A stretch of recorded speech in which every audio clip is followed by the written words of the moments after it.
Gold, trusted gold buyers. మీరు తాకట్టు పెట్టిన బంగారాన్ని విడిపించి ఈ రోజు ఉన్న మార్కెట్ ధరకు కొనబడను.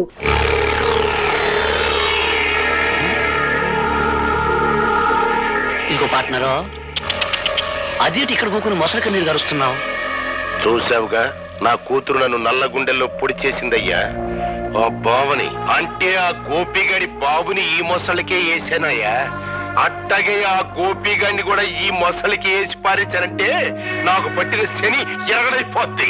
మీ బావను బతికుండగానే మొసలికేసేసావా లేక సంపేసినాకేసేసావా? సంపేసినాకే.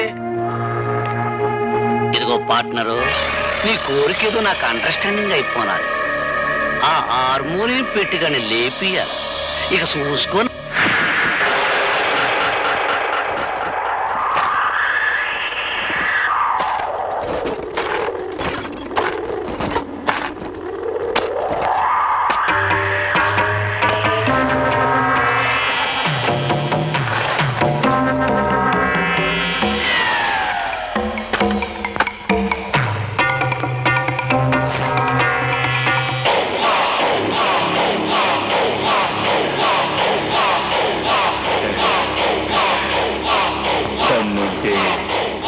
ఇది దాటి రారా.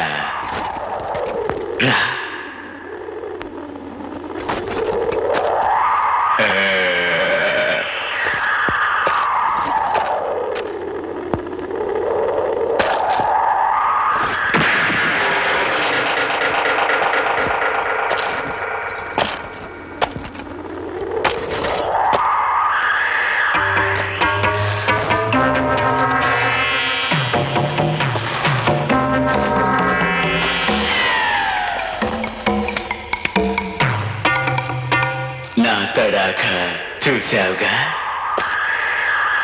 దమ్ముంటే మళ్ళీ దాటు.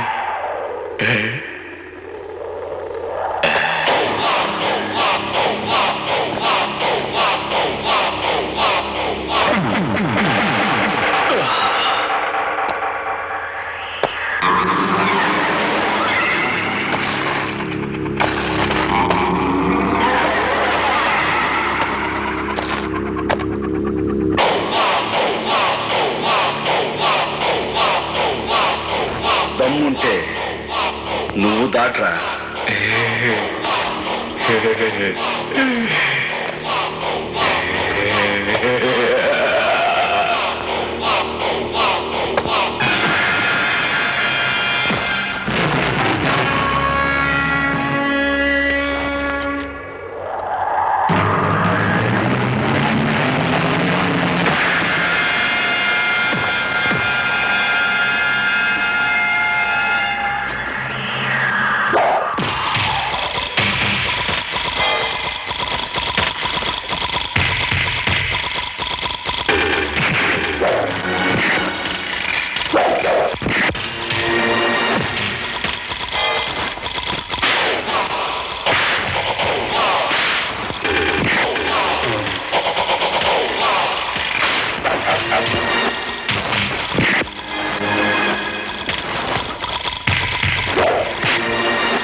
దాట్రా.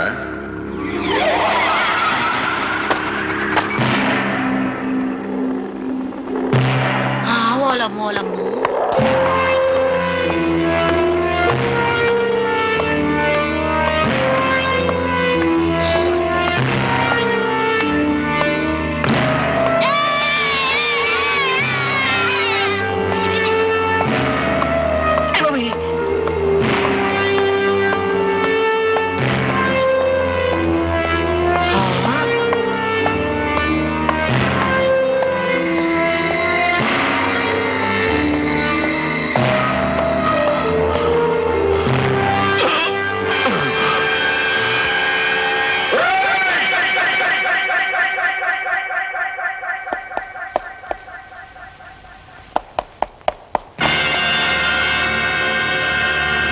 మీదకు ఉసిగొలిపిన ఊర కుక్క మొహం మీద నీళ్లు చల్లి బతికించుకోండి.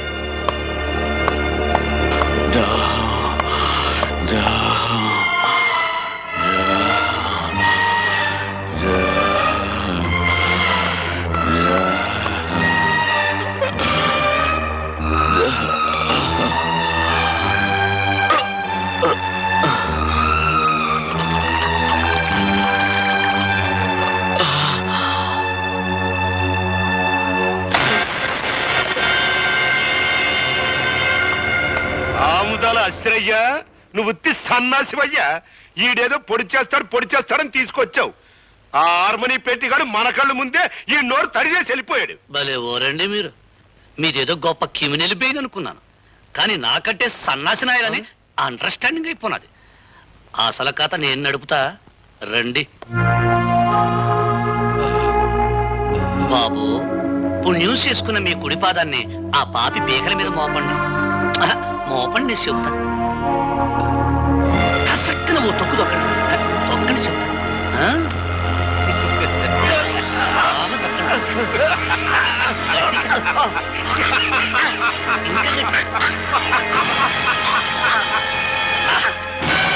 నెసట కార్యక్రమం ఏంటంటే ఈ మడ్ర ఆ హార్మోనియం పెట్టిగడి మీద బనాయించడమే.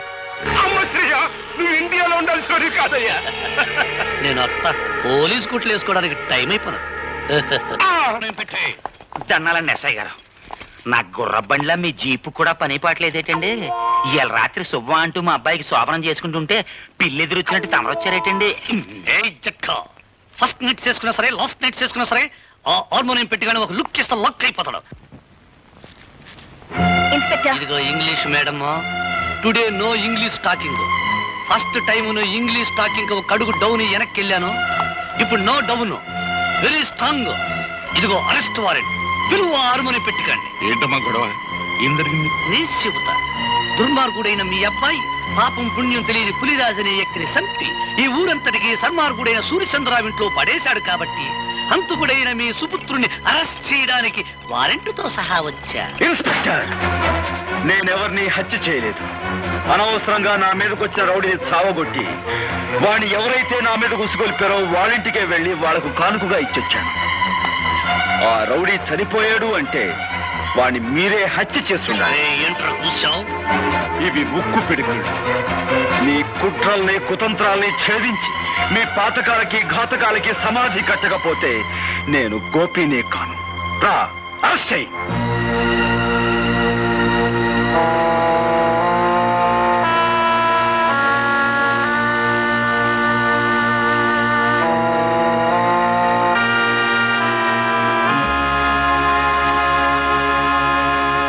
నీ భర్తను గురించి నువ్వు చెప్పిందంతా జాగ్రత్తగా విన్నానమ్మా. ఈ హత్య కేసులోంచి బయటపడాలి అని చెప్పేసంటే మీ తండ్రి సూర్యచంద్రరావు గాని ఎస్ఐ అసరే గాని ఈ హత్య మేమే చేసేమని చెప్పేసి వాళ్ళ నోటితో వాళ్ళకే చెప్పించి తీరాలి, అంతే. చూడమ్మా, నువ్వు చాలా ఇంటెలిజెంట్లే కనపడుతున్నావు. వాళ్లే మర్డరర్స్ అని ఎలాగో అర్థమైంది కదా. అంచేత నువ్వు చిన్న ప్లాన్ వేసి వాళ్ళ చేత ఈ హంతకులను తామేనని ఒక్క ముక్క నిజం చెప్పించు. ఆ తర్వాత కోర్టులో నేను దుమ్ము దులిపేస్తాను.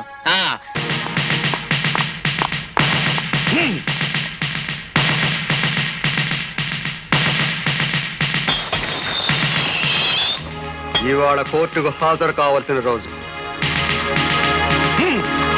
యువర్ ఆనర్, పులిరాజు హత్య కేసులో ముద్దాయిగా నిలబడ్డ గోపి అనే ఈ వ్యక్తి అసలు హత్య చేశాడా లేదా అని విచారించే ముందు ఇతని మనస్తత్వం గురించి కోర్టు వారికి తెలియపరచవలసిన అవసరం ఉందని భావిస్తున్నాను.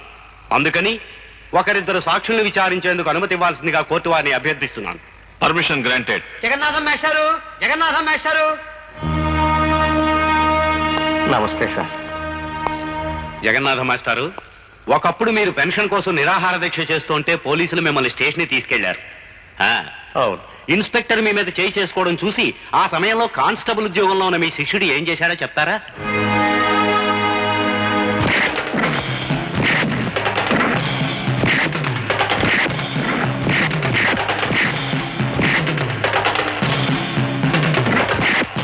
న్యాయానికి ఆ రోజు అతను చేసిన పని. ఆల్ రైట్, మీరు చెప్పింది చాలు, ఇక మీరు వెళ్ళొచ్చు. యువర్ ఆనర్, గోపికి ఉద్యోగం వచ్చింది అదే రోజు ఉదయం. కానీ తన పై అధికారి మీద చేయి చేసుకుని ఆ సాయంత్రమే తన ఉద్యోగాన్ని పోగొట్టుకున్నాడు. Please note that point. Your honour, jailer దుర్గారావుని ప్రశ్నించేందుకు పర్మిషన్ కోరుకుంటున్నాను. గ్రాంటెడ్.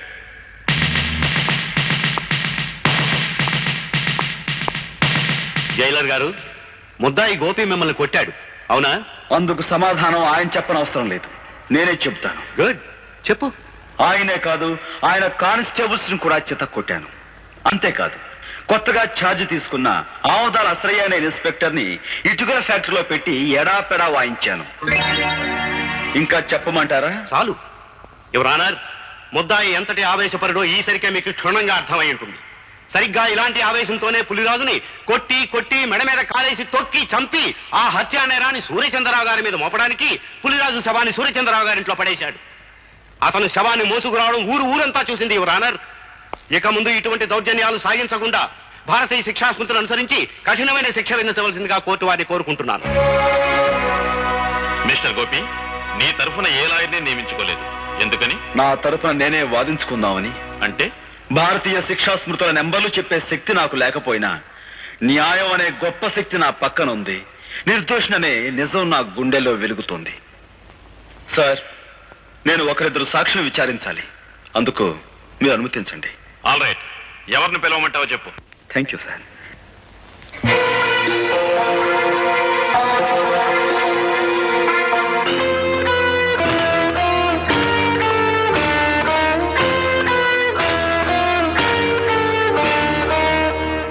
నువ్వేం ప్రశ్నించదలుచుకున్నావో ప్రశ్నించు. చూడండి సూర్యచంద్రరావు గారు, నేను ఆవేశపరునని తెలిసి మీ కూతుర్ని నాకెందుకు ఇచ్చారు? రామ రామ, నేను నీకు పిల్లనివ్వటం ఏంటయ్యా? ఊరంతా సోత్తండంగా నువ్వే దౌర్జన్యంగా నా కూతురు మెల్ల తాళి కట్టావు. ఆ సమయంలో ఊరంతా అక్కడికి రావాల్సిన అవసరం ఏమొచ్చింది? అవసరమే వచ్చిందా?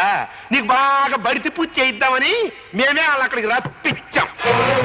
Correct sir. అయ్య బాబు జడ్జి గారు, నా మీద ఏదో ఒకటి రాసేసుకోకండి. ఊరన్నాక కచ్చలు కార్పణ్యాలు విరోధాలు ఉండటం సహజం. అట్టయ్యే అతనికి నాకు విరోధం ఉంది. తప్ప అండి? థ్యాంక్స్ సూర్యచంద్రరావు గారు. నాకు మీకు విరోధం ఉందన్న సంగతి స్వయంగా మీరే అంగీకరించారు. ఇక మీరు వెళ్ళొచ్చు.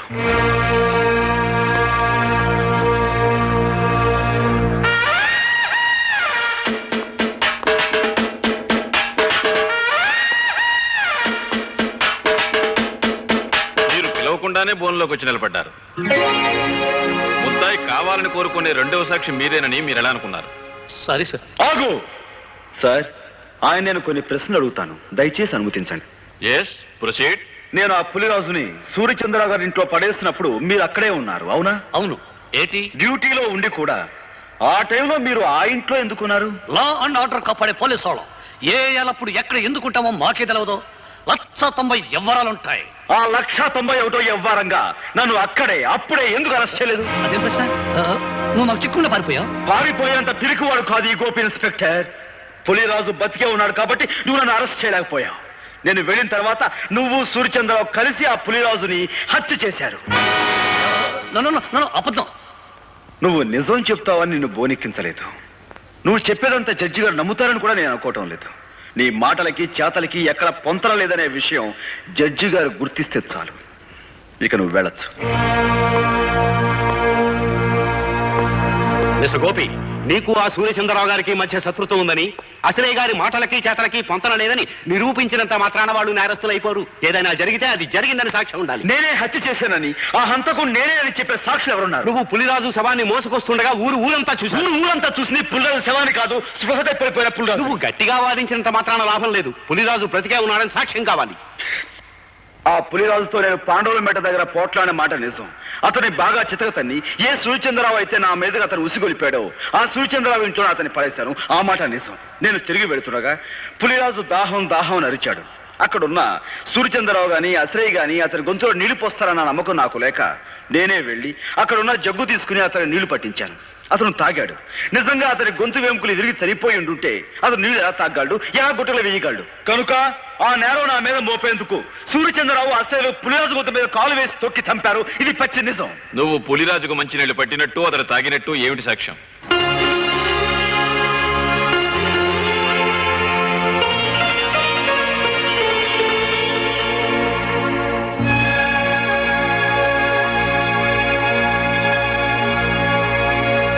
నువ్వు చెప్పేదానికి సాక్ష్యం ఏదైనా ఉంటే చెప్పు. ఆ ప్రత్యక్ష సాక్షి ప్రస్తుతం ఇక్కడ లేరు. దయచేసి మీరు నాకు 2 రోజులు గడువు ఇవ్వండి. ఈ 2 రోజుల్లో నేను సాక్షిని ప్రవేశపెట్టలేకపోతే ఆ పులిరాజును నేను చంపినట్లుగానే భావించి మీరు ఏ శిక్ష విధించినా సరే మీ ఇష్టం.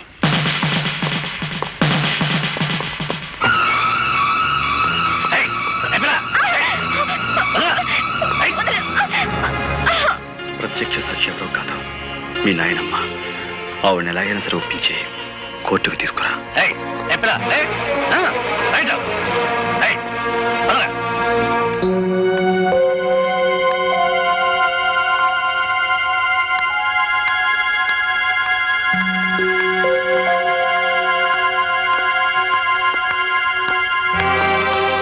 ఎవరమ్మాయి నువ్వు? గోపి గారి భార్యని. ఈ ఇంట్లోకి అడుగు పెట్టడం అంటే మంగళసూత్రాన్ని తెంపుకోవడానికి సిద్ధపడ్డట్టే లెక్క. ఈ ఇంట్లో చాలా మంగళసూత్రాలు తెంచబడ్డాయని తెలుసు. ఆ కీడు నాకు తగలకూడదనే మంగళ గౌరి వ్రతం చేసుకుంటున్నాను. ఆ వ్రతానికి ముత్తైదువులు పిలవడానికి వచ్చాను. ముత్తైదువులా? నీ వ్రతానికి రాదగ్గ ముత్తైదువులు ఎవరు ఈ ఇంట్లో లేరే? ముత్తైదువుగా పసుపు కుంకాలకి దూరమైన మమకారానికి మానవత్వానికి దూరం కాని పుణ్యాత్ములున్నారు. వాళ్ళు ముత్తైదుల కంటే గొప్పవాళ్ళు. నానమ్మా, ఇవాళ సాయంత్రం వ్రతం చేసుకుంటున్నాను. నువ్వు తప్పకుండా రావాలి.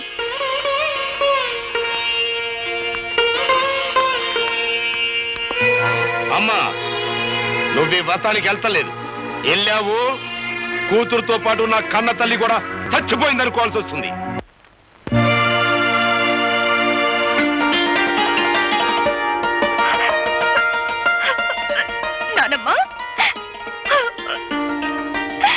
వ్రతానికి ఊళ్ళో ఎవరిని పిలవలేదా అమ్మా? నువ్వొక్కదానివి దీవిస్తే ముక్కోటి దేవతలు దీవించినట్టు అవుతుందని నిన్ను తప్ప మరెవరిని పిలవలేదు నాన్నమ్మ. కంటికి కనపడిన గౌరీదేవి రాధమ్మను అనుగ్రహించినా అనుగ్రహించకపోయినా మీ గుండెల్లో పెట్టుకు పెంచిన మీ మనవరాల్ని మీరు దీవిస్తే చాలమ్మా. మా అమ్మగారు ఆశీర్వాదం తీసుకోమ్మా. నన్ను దీర్ఘ సుమంగళిగా ఆశీర్వదించున్నానమ్మా. ఏమ్మా దీవించాలని సందేహిస్తున్నారు? మీ మనవరాలు పసుపు కుంకాలతో పచ్చగా ఉండటం మీకు ఇష్టం లేదమ్మా? నా మనసుకైతే ఆ కోరిక ఉంది, కానీ నా దీవెనకి ఆ శక్తి లేదు బాబు. నానమ్మా, ఎందుకు లేదమ్మా? మా గోపి ఆవేశంతో కట్టిన తాళిని రాధమ్మ అజ్ఞానంతో తీసివేయబోయినప్పుడు మీరు అడ్డుకుని ఆపారు. తెగిపోయిన అనుబంధాన్ని తిరిగి గుర్తు చేస్తూ విడిపోయిన కుటుంబాలని మళ్లీ కలపాలనే ఉద్దేశంతో మీ మనవరాల్ని మీ ఇంటి నుంచి మా ఇంటికి పంపారు. ఇంతటి మహత్కార్యం చేయగలిగిన మీకు మీరు నిలబెట్టిన తాళిని కాపాడే శక్తే మీకు లేదంటారా? తల్లి తండ్రి లేని గోపి అబ్బాయిని మీరు దిక్కు మొక్కు లేకుండా వదిలేయటం వల్ల ఆ కర్ణుడు అనుభవించినంత దౌర్భాగ్యాన్ని మా గోపి అబ్బాయి కూడా అనుభవిస్తున్నాడమ్మా. అవునమ్మా, మీ కొడుకు మీ అల్లుణ్ణి నిర్దాక్షిణ్యంగా చంపాడని మీకు తెలుసు. గోపికి రావాల్సిన ఆస్తిని కాజేశాడని మీకు తెలుసు. అయినా ఈ నిజాన్ని మీరు ప్రపంచానికి చెప్పలేకపోయారు. గోపి ప్రాణభయంతో పరిగెత్తుకుంటూ వచ్చి నా పంచన చేరాడు. వాడు నా దగ్గర ఉంటే వాడి జీవితానికి న్యాయం జరిపిస్తాడనే ఆశతో కావాలని వాడి లాకెట్టు మీ దగ్గర తాకట్టు పెట్టాను. అయినా ఏనాడు వాడి యోగక్షేమాల గురించి మీరు విచారించలేదు, వాడిని చేరతీయలేదు. వాడు మాకు దేవుడిచ్చిన బిడ్డగానే భావించాం. వాడి ఆలనా పాలనా చూడడంలో మా ముగ్గురికి ఒక ఆనందం కనిపించింది. ఆ ఆనందంలోనే మాకు పెళ్లిళ్లు కావాలని, మాకు బిడ్డలుండాలనే మాటే మర్చిపోయి ఇన్నేళ్లు గడిపేశాం. ఇంకో నిజం కూడా మీకు చెప్పాలమ్మా. చిన్నప్పటి నుంచి గోపి అబ్బాయికి తనెవరో, తనకి జరిగిన అన్యాయం ఏంటో, తనకు రావాల్సిన ఆస్తిని ఎవరు అనుభవిస్తున్నారో అంతా తెలుసమ్మా. అయినా ఏనాడు వాటి గురించి ఆశపడలేదు, బాధపడలేదు. మరంత గొప్ప మనిషికి ఉత్తి పుణ్యానికి ఉరిశిచ్చపడితే మీ మనవరాలు విధవరాలైపోద్ది. అప్పుడి రాధమ్మ తల్లి పసుపు కుంకాలు ఎలా సరిపోయాలో, తాళిబొట్టు ఎలా తెంచాలో బ్రహ్మచార్యత్వం మాకు తెలియదమ్మా. ఆ తతంగం అంతా మీరే దగ్గరుండి జరిపించాలి. వీళ్ళ నుంచి మానవత్వాన్ని నేర్చుకున్న మనిషిగా రేపు నేను కోర్టులో చెప్పబోయే నిజమే ఈ మాంగళ్యాన్ని నిలబెడుతుందమ్మా.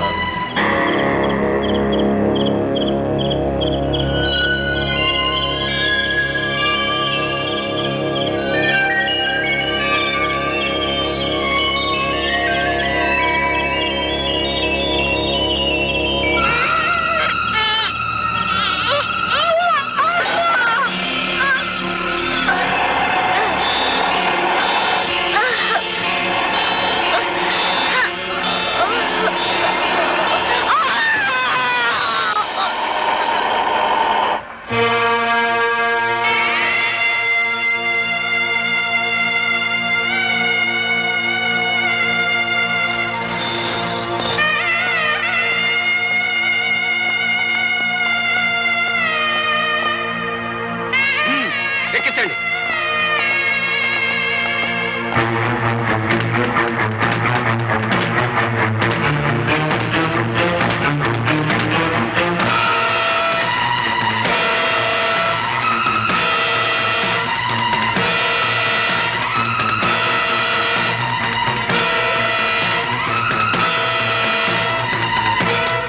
కదలా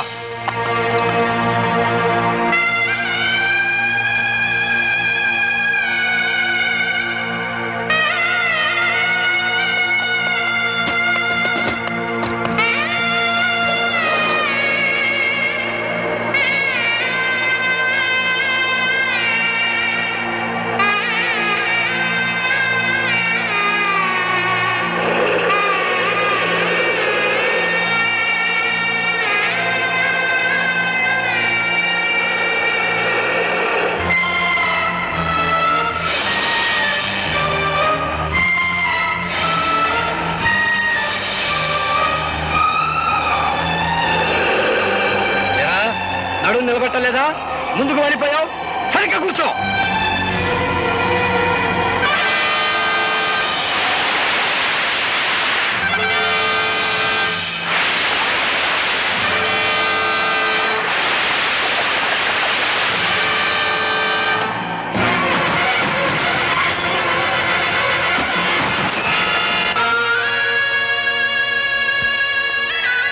అమ్మా, ఇప్పటికే చాలా ఆలస్యమైపోయింది. మీ నాయనమ్మ గారిని నిజంగా నిండు మనసుతో ప్రేమించిన మనిషి నీ చేతుల మీదుగానే ఈ పని కూడా పూర్తి చేయి. ఆయన తప్పకుండా వస్తారు, ఆ నమ్మకం నాకుందండి. ఆ నమ్మకం నీకుంటే చేతగాని వాళ్ళ చేతులు కట్టుకుని నా ఎదురుగా నిల్చోటం దేనికి? వెంటనే మన బలగాన్ని తీసుకుని శ్మశానానికి వెళ్ళు. ఆ గోపిని పట్టుకో. Yes sir.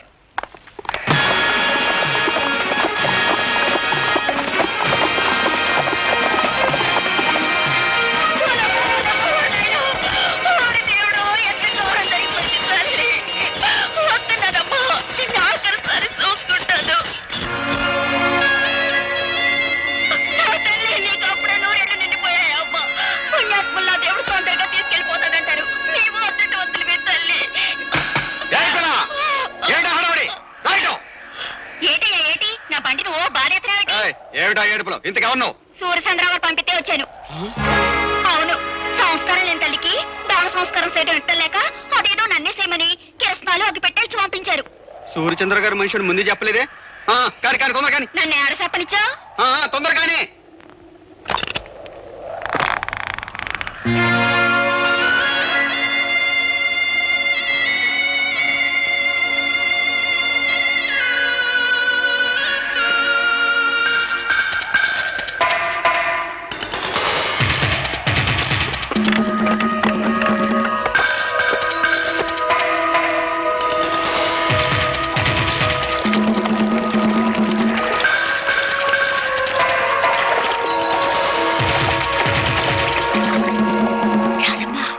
గోపి బాబు ఆ బంట్లో ఉన్నాడు.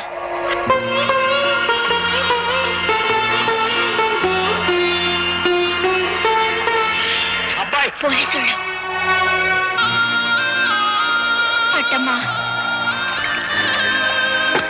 అయ్యో అగ్గిపెట్టి బండ్లో మర్చిపోయాను. ఇటు ఇయ్యమ్మా.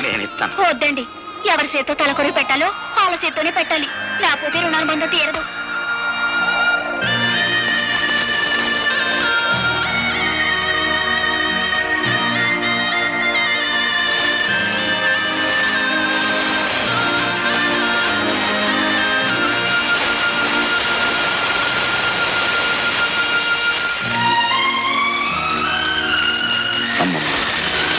ప్రత్యక్ష సాక్షి పేరుతో నీ చావుకు నేను కారకునయ్యాను.